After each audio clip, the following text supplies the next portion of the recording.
So I just saw a post from Dr. Rhonda Patrick about what she's doing for her fitness and her sauna routine. And I thought this was brilliant. And before I get into it, if you don't know who Dr. Rhonda Patrick is, go and check out her website, foundmyfitness.com. She's a PhD scientist. She's obsessed with health. She puts out a lot of really good information, and she interviews a lot of the smartest people around in these areas of nutrition, fitness, health, well-being, all that stuff. So I highly recommend, if you don't know who she is, go check her out, Dr. Rhonda Patrick from Found My Fitness. So anyway, she posted this thing on Facebook today, and she laid out what her exercise program looks like. She also laid out her sauna routine. She's real big into sauna, which I am as well.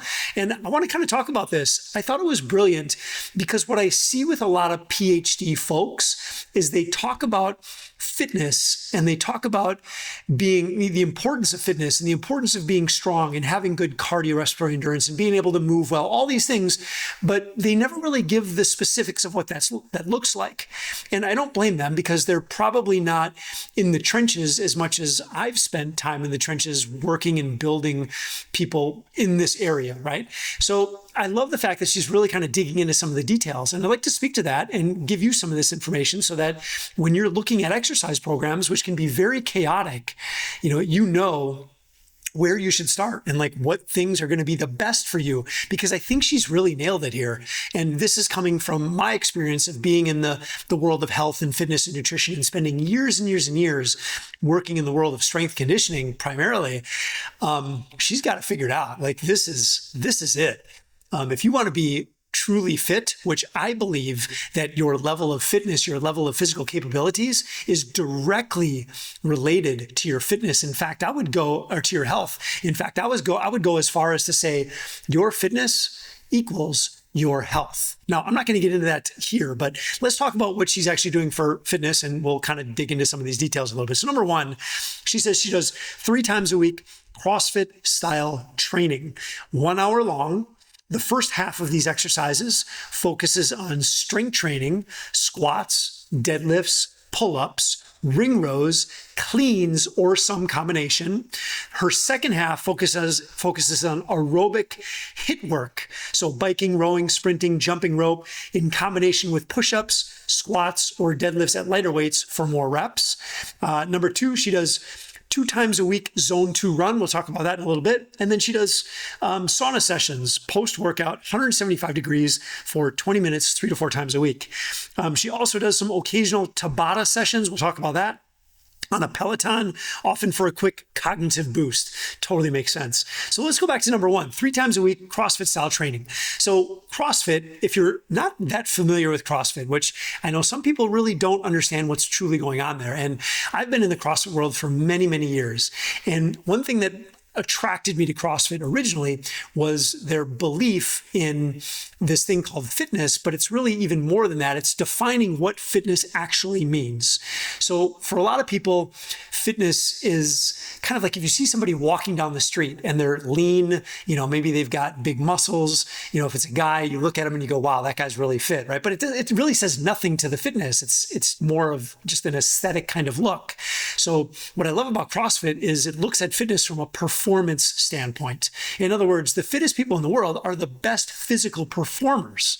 It doesn't really matter what you look like or how lean you are, or how many, if you got 6 or an 8-pack, like that doesn't really matter. Turns out that some of the fittest people in the world have very aesthetically good-looking bodies, no doubt, but fitness is measured by performance. So the fact that she mentions this, I think, is really brilliant. Like, we have to be chasing better physical performance as we get older if we want to be the most healthful version of ourselves, because that's one of the things that tends to go away as we get older. And then she kind of lays it out a little bit more here. She says it's 1 hour long, which I think is, you could probably get away with doing it just a little bit less, but I think 1 is optimal if you have the time. And then she says the first half of the session focuses on strength, right? So when we look at fitness, strength is a big component of this. And now we need to define what strength is, because some people just think that if they do a bunch of push-ups or a bunch of air squats and maybe some pull-ups, that's going to make them strong. But if we define strength a little bit differently, it's your ability to maneuver and manipulate external objects. And the heavier the thing is that you're trying to manipulate and that you can handle, the stronger you are, right? So let's just say the strongest people in the world can lift the heaviest of things, right? It's really that simple. And when we learn how to lift really heavy things, our body becomes very strong, becomes very resilient. The tissue becomes more robust. A lot of times it'll increase the size of the tissue will increase. You'll get bigger muscles, bigger tendons, your ligaments will harden up. Like everything just gets much more resilient, right? So you have to lift heavy things. And she mentions some of the best exercises that you can do, at least from a functional standpoint, right? Which is squats. Like our bodies are designed to squat down and to stand back up, right? So squat is an essential movement for the human body to be able to perform very, very well. And when you understand how to squat, you can start to add weight and you can make your body incredibly strong. And every muscle works when you're doing weighted squats. It's a pretty amazing exercise. So she's squatting, she's deadlifting, which again is just another one of those basic fundamental movements that every human is designed to do. It's to pick stuff up from the floor, right? And if you can pick up heavy stuff from the floor, that's even better. So you want to learn this movement, like learn how to pick stuff up and then build your strength. She talks about pull-ups. Pull-ups is, moving your body weight from a hanging position to chin over the bar. Again, it requires you to move the weight of your body, but you can even take that to next levels where you can start to add weight to that. You can put a dumbbell in between your legs or in between your feet. There's different tools you can use to add weight to your pull-ups. And that, again, is what makes someone very, very strong. Ring rows. Ring row, a little bit more of I would consider that more of a calisthenic. She mentions cleans. So if you don't know what a clean is, it's an Olympic lift, and you can see the sport of weightlifting in the Olympics, and there's two contested movements. There's the clean and jerk and the snatch. And if you've ever seen these guys and these girls lifting these big barbells from the floor into these overhead positions, one of those movements is a clean. So check that one out. But I would chalk up the clean as a power exercise more than a strength exercise. And let me tell you what I mean there. So power is another big component of fitness. So we need to be strong, but we also need to be powerful. Powerful is a combination of strength and speed. Okay, so when we combine the two together, not only do we want to be strong, we also want to be able to move fast. And if you watch weightlifters, again, go to the Olympics and check it out, these people are moving huge amounts of weight, and the only way that they can do it is through very, very fast, explosive movements. And you can go check out the sport and you can see what I mean. So when she puts that under the strength category, I would put that under the power category. There's a strength element there, but there's a significant amount of power there. Very different than a squat or a deadlift or a pull-up. Okay, then she's got some, those were the ones that she mentioned. There's another one that I would throw in here, which is the snatch. It's a very complex movement, but it requires a tremendous amount of coordination, balance, agility, strength, power, speed. It really brings in everything similar to the clean, but just a little bit more complicated. Anyways, so I would throw that one in there as well. And the list that she gave here is great. She's got some strength stuff in here. She's got some power stuff in here. And then she mentions doing some combinations of these, which I think is just awesome, right? Because CrossFit, when we're looking at fitness, there is no boundary as to what we should be focused on. We should be building up all of these things: strength, power, and endurance, right?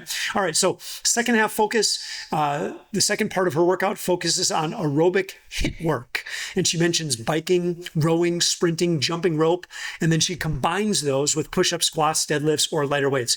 So basically what I think is important to understand here is when we're talking about endurance, when we're talking about aerobic capacity, a lot of people just assume that we need to go out and run, or we need to get on an elliptical machine, or we need to get on a bike, or we need to swim, right? There's these things that we've been taught are cardio, are aerobic. The truth is, anything that you do, any work that you do that elevates your respirations and your heart rate is ramping up your cardiovascular system. Anything above and beyond normal is what I would consider to be exercise. Exercise is when you ramp up that system and it forces some sort of adaptation. And if the dose is right, that adaptation means you're going to be more efficient, right? Your cardiorespiratory system becomes so much more efficient so that you can do more work in some period of time than maybe what you used to be able to do, right? So I think what she's saying here is like she's combining all these different things, which is awesome. She's creating a very broad general fitness that lends itself very well to everyday life. Because when we're talking about getting fit, for life, right? You need to be kind of ready for anything because we don't know what life's going to throw at us. We want to develop and build a body that's going to be ready for all of it.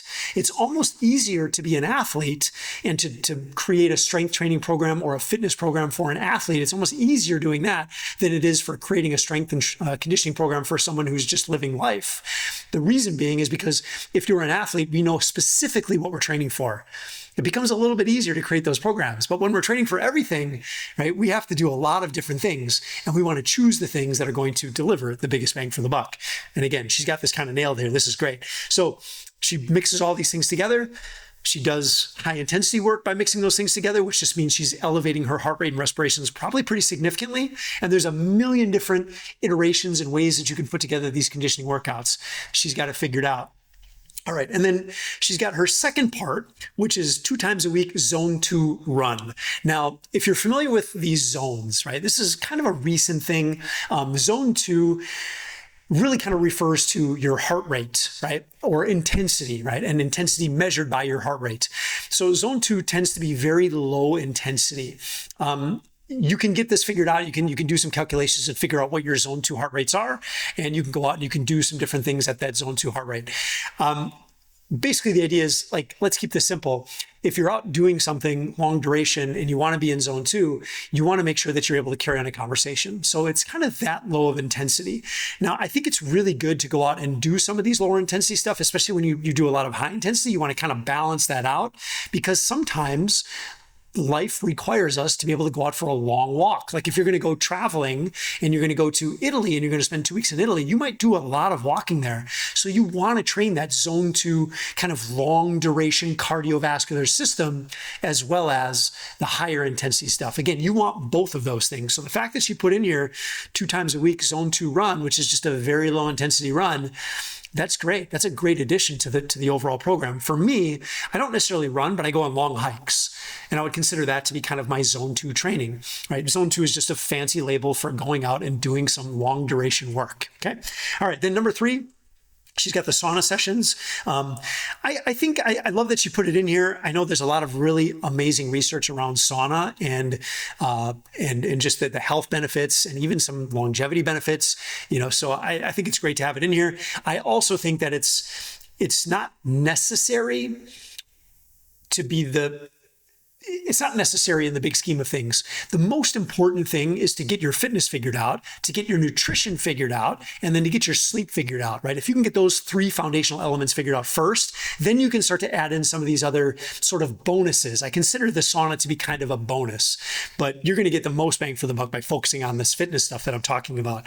If you got a sauna or you're able to get one, bring it into the mix. Absolutely. All right. So let's talk about last thing is occasional Tabata sessions. A Tabata session is a session where you go for a very short period of time at the highest intensity. It's like an all-out sprint for 10 seconds, and then it's a reduced effort. It's like a recovery of like 20 seconds. That's a traditional Tabata interval. So 10 seconds of all out effort, 20 seconds of low intensity effort. And you do that for a number of rounds, right? And by the end, you should be pretty gassed out because you hit some really high intensities. And she does this for quick cognitive boost.